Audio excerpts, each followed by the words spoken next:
Ito guys, biko ko guys. Ano siya. Hindi ko na pinakita kanina guys kung paano lutuin.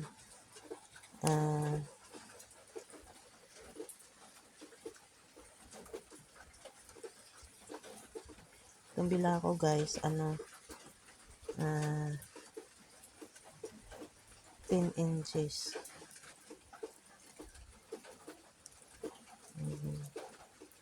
Marami pa siya ilalagay ko guys para mas masarap.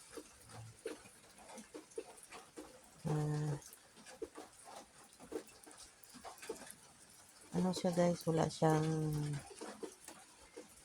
nyug. Hindi ko siya nilagyan ng gatang nyug.